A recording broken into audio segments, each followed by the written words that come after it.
August 20th, 1923. Chukchi Sea, northern coast of Wrangel Island. The fog over the water is so thick that a man standing at the bow of a ship cannot see the helm. The air smells of melted seal oil and something older, something no one can name until returning to solid ground. A gray phantom scratches through the fog. It is a ship. It is called the Donaldson. It was sent by Harold Noyce, a former associate of Vilhjalmur Stefansson, after 2 previous rescue attempts failed against the ice. On deck, Noyce stands on the bridge, frozen binoculars in his hands, waiting to see the signal arranged in 1921. A British flag raised on the beach. 5 figures waiting. There is no flag, there is one figure. She stands on the line where the beach meets the water, barefoot on the gravel, holding a small animal against her chest. She wears a parka of reindeer skin sewn by hand, with the hems reinforced in double stitchwork that any sailor present recognizes as the technique of a veteran seamstress. Her hair is parted down the middle and pulled back.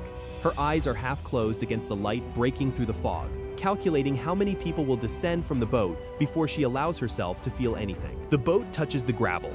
Noyce jumps first. He recognizes the face from the description Stefansson gave him in Nome 2 years before. Before departure, Ada Blackjack, the indigenous seamstress, the only woman of the expedition. The person no one in Seattle expected to see alive. She is 25 years old. She weighs 99 pounds. She taught herself to shoot a fox in motion at 23. She survived the last 2 months, speaking only to the cat she holds now. He opens his mouth to call for the other 4.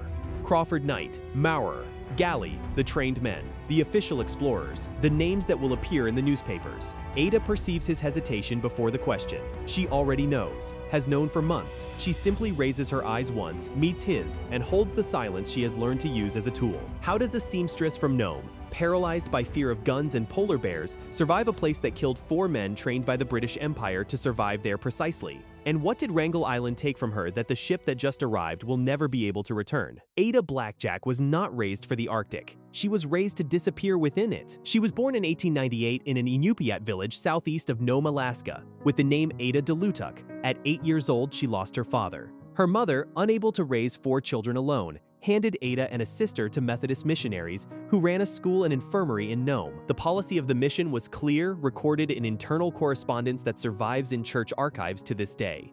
Native children would be prepared for a Christian white world. They would learn English, they would learn the Bible, they would learn to sew, cook, and read hymn scores. What they would not learn was how to survive in the Arctic, how to hunt seal, how to build a boat of skin stretched over driftwood, how to read ice, distinguish a solid floe from a trap, how to shoot with precision enough to bring down a fox in motion, how to sew parkas with real thermal insulation, not decoration. These skills belong to the culture that missionaries considered part of the past Ada should leave behind. At 16, she spoke fluent English, recited verses from the Book of Psalms from memory, and barely knew how to identify the winds that kill more men in the Arctic than any bear. At 16, she also married. Her husband's name was Jack Blackjack. He was a dog sled driver and he drank. About the years that followed, Ada never spoke in public detail. The available facts come from court records and letters. He beat her. She had 3 children with him.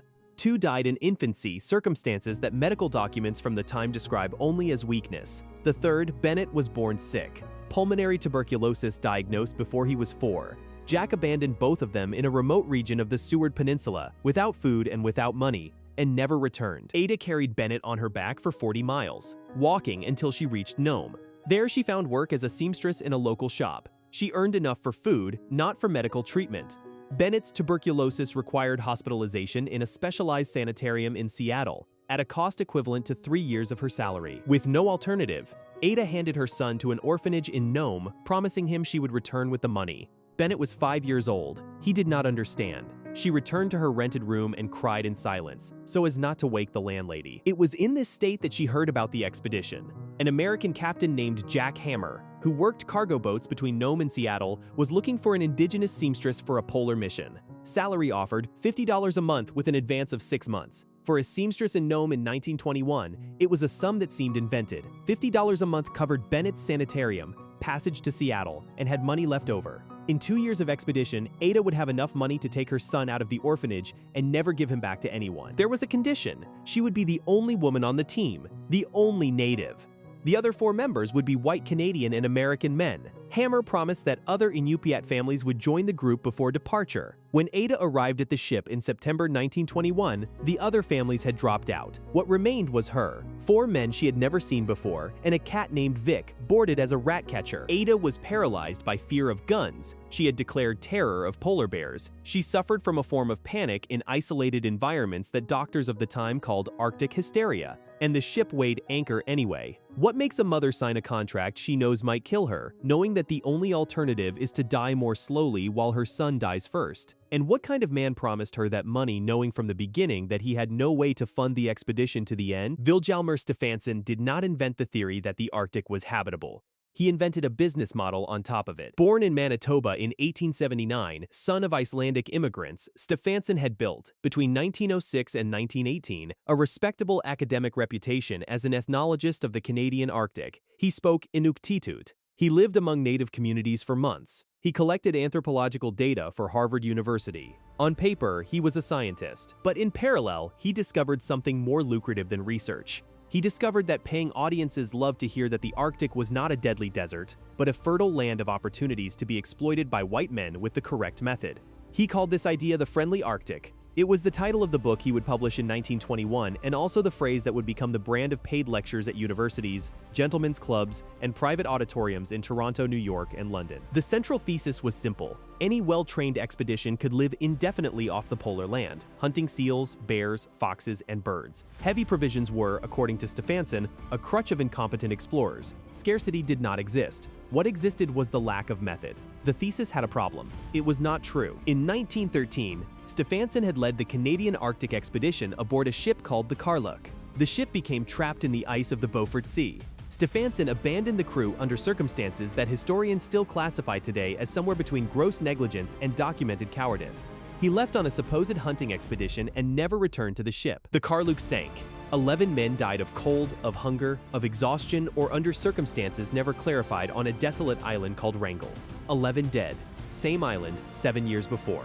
This is the detail that every honest biography of Stefansson records and that every paid lecture by Stefansson omitted. In 1921, with the book ready for publication and the lecture circuit aligned, he needed living proof of his thesis. Something dramatic, photographable, saleable. The idea came with embedded geopolitical component. Wrangel Island, nominally Russian territory since 1881, was in diplomatic limbo after the Bolshevik Revolution. Stefansson convinced himself that he could claim the island for the British Empire or for the Dominion of Canada, transforming it into a strategic station for future polar air routes and into an economic base for fur hunting. He sold the idea to private investors as a dual bet: imperial patriotism plus financial return.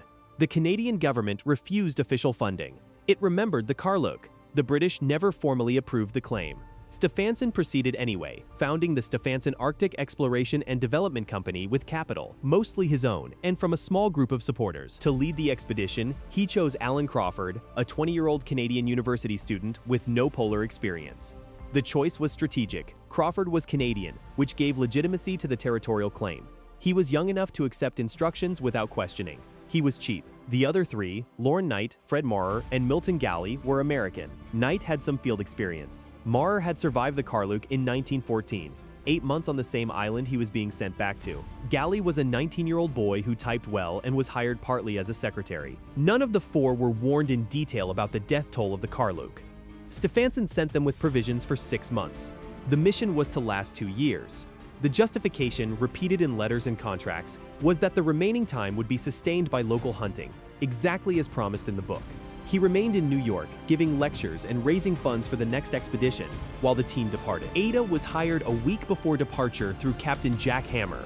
Her contract mentioned $50 a month. It did not mention the Karluk. It did not mention that the provisions would be insufficient.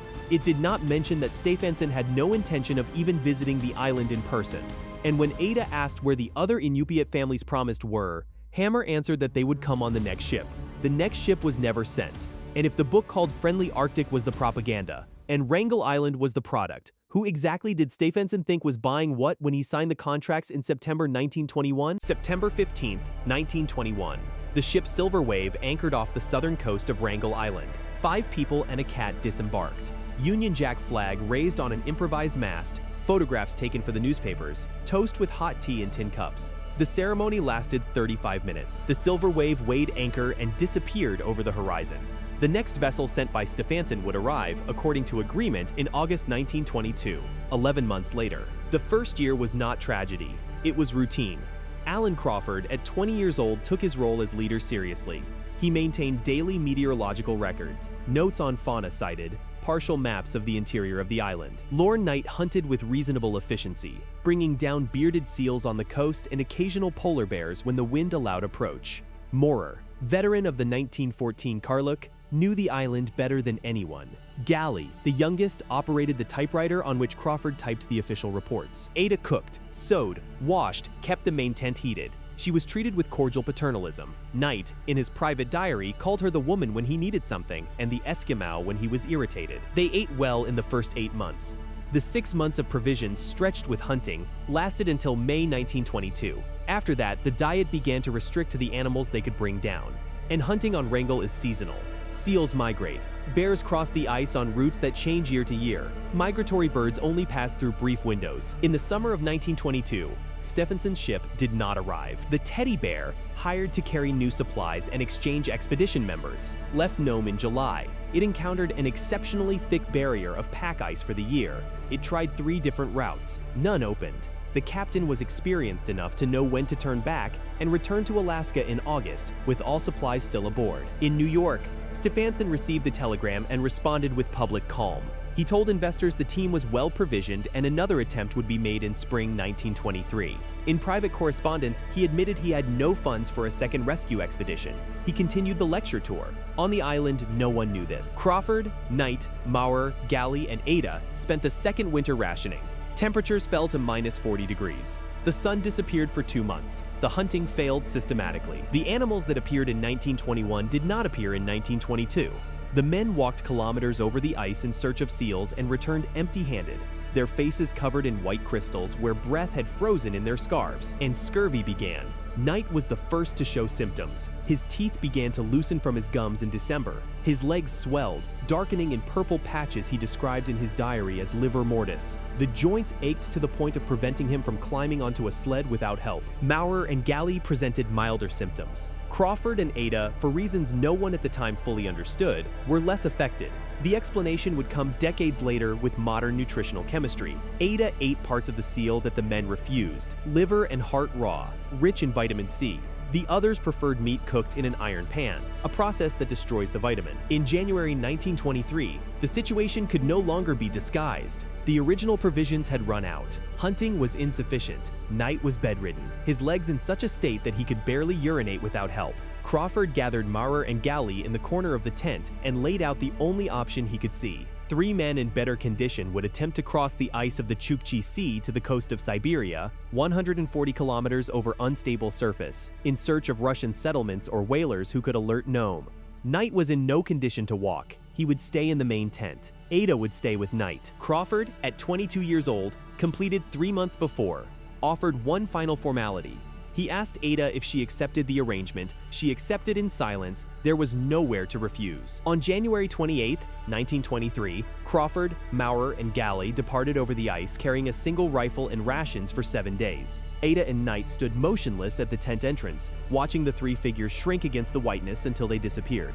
They were not seen by any human being again. In May 2025, more than 100 years later, a team of Russian researchers would locate identifiable fragments of expedition equipment on a band of permanent ice 50 kilometers off the Siberian coast. The bones were never found. The most accepted theory is that the 3 fell into a lead, a fissure of open water camouflaged by thin ice, and were pulled under the pack before they could climb out. And what makes a woman who is terrified of guns and polar bears stay behind to care for a man she barely knows, in a tent in the middle of nowhere, knowing she might be next to disappear? And what will that man say to her, hour after hour, in the 5 months that follow? The main tent measured 3.5 meters by 3 meters.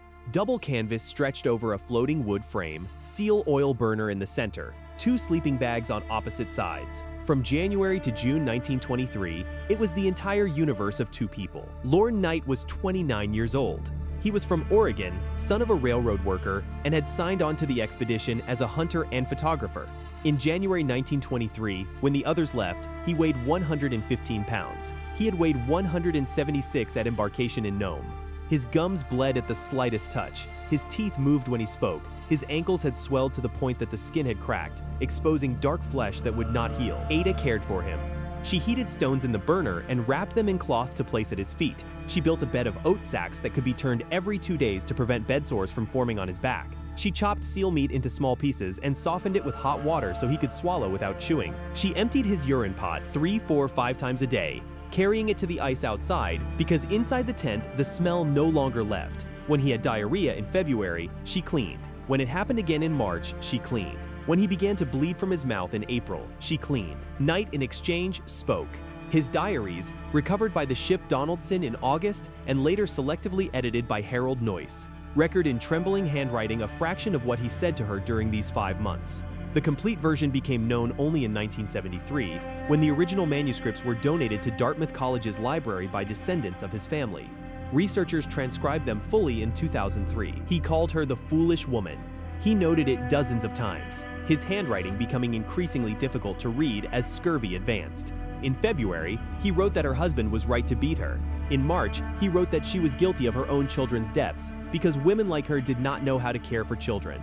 In April, in an entry dated the 11th, he wrote that if he died before rescue, she would be responsible because she did not work enough. These diaries are preserved. Anyone can read them. What Knight said out loud, inside the tent, was worse. Ada noted fragments in her own diary, in simple English learned at the Methodist mission, without literary accent and without self-pity. In a February entry, she recorded that he had shouted at her because the soup was cold. She explained that the burner had gone out during the night. He responded that she should have stayed awake watching it. She wrote only, "He is sick." One night in March, according to her diary, Knight asked her to sit close to his sleeping bag so he could see her while he spoke. She sat. He spent about an hour explaining, voice low to save breath, that she was going to kill him on purpose, that this was how the natives did it when white men grew weak.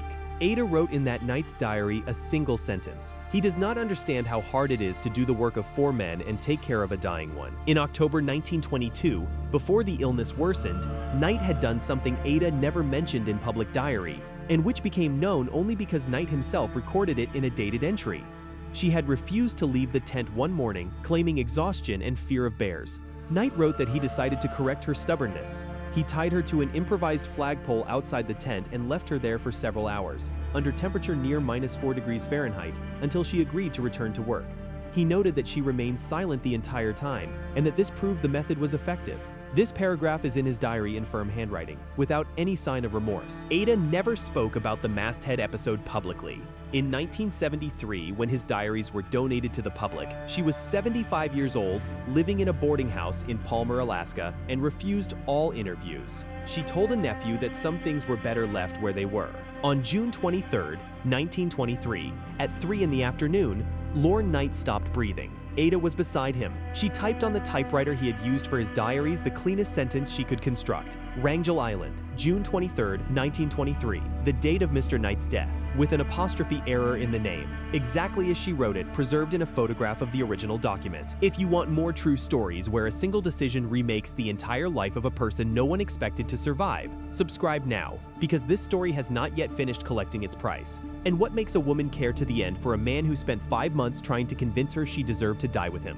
And what happened in the tent in the 2 months that followed, when the only other living creature on the entire island became a cat? The soil of Wrangel is frozen 3 meters deep during all 12 months of the year. Ada tried to dig a grave for Knight with a short-handled shovel on the afternoon of June 23rd. She managed 25 centimeters before the blade stopped biting the earth. She tried again on the 24th, at a different spot, closer to the beach where the surface layer was sandier. Same resistance, 30 centimeters, and the shovel made the sound of metal striking stone. She stopped on the 25th. The solution she built in the 24 hours that followed is not in any polar survival manual. It is her invention, recorded only in her own diary, and confirmed by the photographs that Harold Noyce would take 2 months later. Ada stacked the empty wooden boxes that had contained the original expedition provisions around the sleeping bag where Knight lay. 4 boxes on each side, 2 at the foot, 3 at the head, forming a barrier approximately 1 meter high. She covered the top with double canvas, fixed with stones.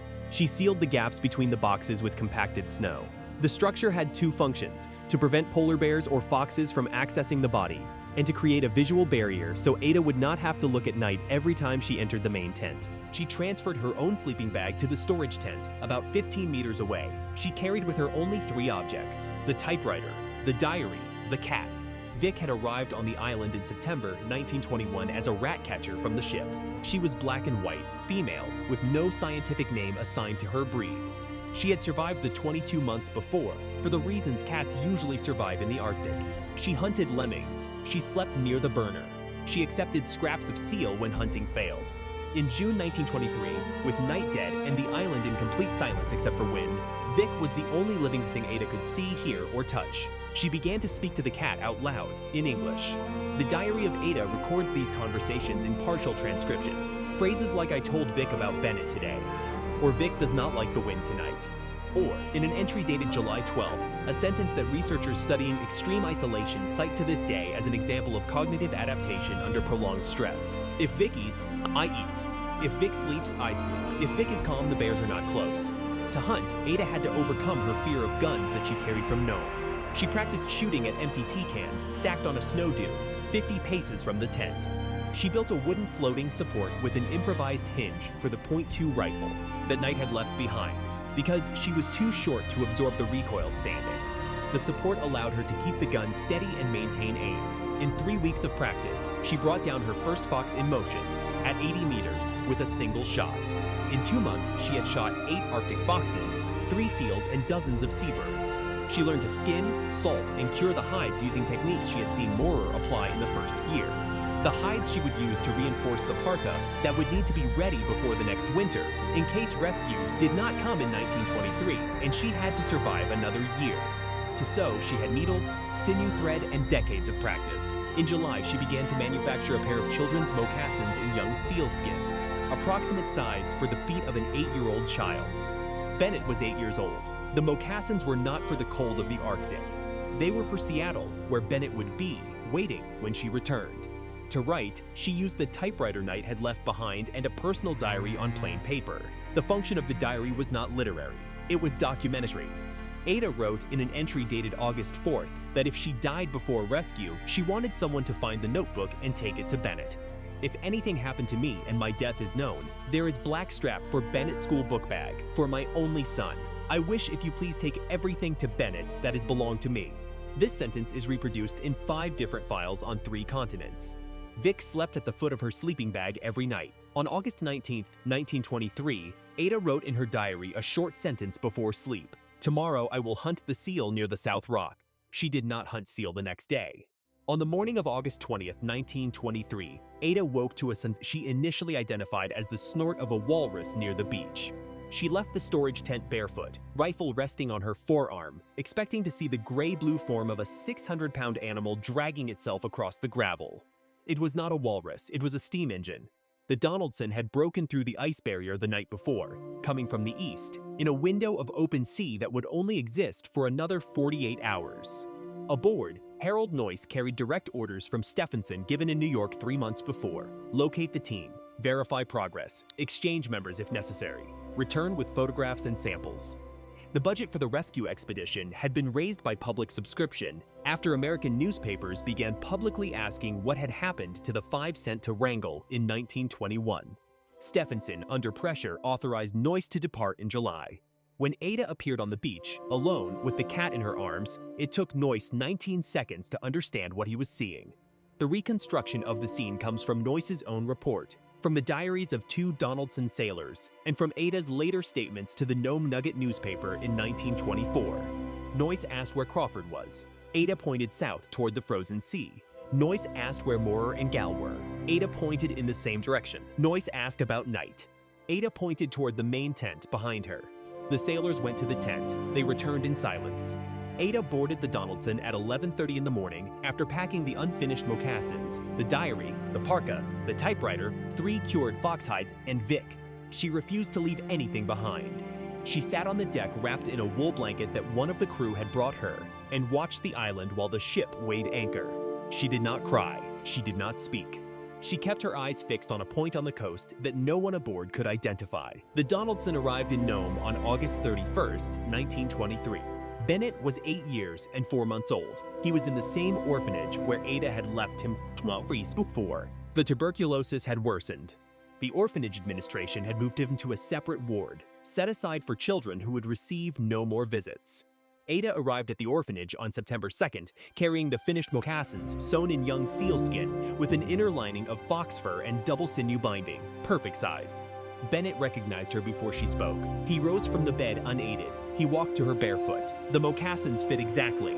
Ada used the salary advances she was still able to collect from Stephenson, added to the payment promised for the cured fox hides from Wrangel, to buy 2 ship passages to Seattle, and admit Bennett to Furland Sanatorium, a specialized institution for pulmonary tuberculosis that had the best childhood survival rate in the American West in 1923.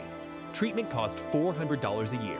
Ada paid the first 2 years up front. Bennett survived. The tuberculosis went into remission in 1925.